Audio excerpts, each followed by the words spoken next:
તો અમદાવાદમાં તાપમાન 16 ડિગ્રીની આસપાસ નોંધાયું છે, ત્યારે ઠંડીના ચમકારાથી રાહત મેળવવા લોકો પ્રયાસ કરી રહ્યા છે। મોર્નિંગ વોક, યોગ અને કસરત કરતા લોકો નજરે પડી રહ્યા છે, ત્યારે લોકો ઠંડીમાં ગરમ સૂપ અને વેજીટેબલ જ્યુસના સહારે પણ જોવા મળી રહ્યા છે। વહેલી સવારે મોર્નિંગ વોક માટે નીકળતા લોકો પોતાની હેલ્થને અને સ્વાસ્થ્યને ધ્યાનમાં રાખી શાકભાજીના જ્યુસ, વેજીટેબલ જ્યુસ અને ગરમ સૂપના સહારે નજરે પડી રહ્યા છે। જોકે ખૂબ જ મોટી સંખ્યામાં લોકો જ્યુસનું અને સૂપનું સેવન કરતા જોવા મળી રહ્યા છે।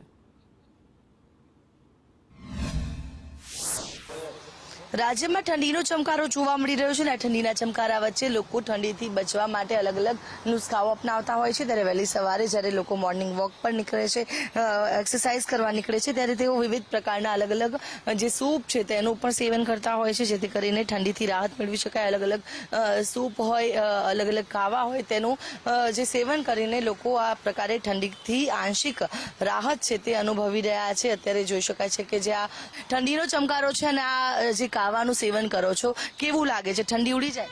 કાવો પીવાથી શું છે, એક તો આયુર્વેદિક વસ્તુ છે અને એનાથી થોડોક શરીરમાં ગરમાવો રહે, તો એ કાયમ માટે આપણે કાવો પીએ જ છે। કે ઠંડીના ચમકારા વચ્ચે જ્યારે વહેલી સવારે બહાર નીકળો છો, આ પ્રકારે અલગ અલગ સેવન કરો છો જ્યુસનું ને, કેવું લાગે છે? શું કહેશો? અમે 365 દિવસ કાવો પીએ છીએ। શરદી, ઠંડી, ગરમી, એમાં 17 પ્રકારની આયુર્વેદિક વસ્તુ હોય છે અને એનાથી તમને આખો દિવસ વેલ ગુડ ફીલ ટેસ્ટ થાય છે। એટલે કાવો તો એવું નથી કે અમે શિયાળામાં જ પીએ, શિયાળો, ઉનાળો, ચોમાસું ત્રણેય વખત પીએ છીએ। એટલે કાવો છે, સૂપ છે, અલગ અલગ ટાઈપના મોસમ પ્રમાણેના સૂપ બનાવે છે વર્ષોથી। 15 વર્ષથી અમે આવીએ છીએ, રેગ્યુલર અમે પીએ છીએ। એ જ્યુસ પીને લોકો ઠંડીથી રાહત જે છે તે મેળવવા માટેના તમામ પ્રયાસો છે તે કરતા હોય છે।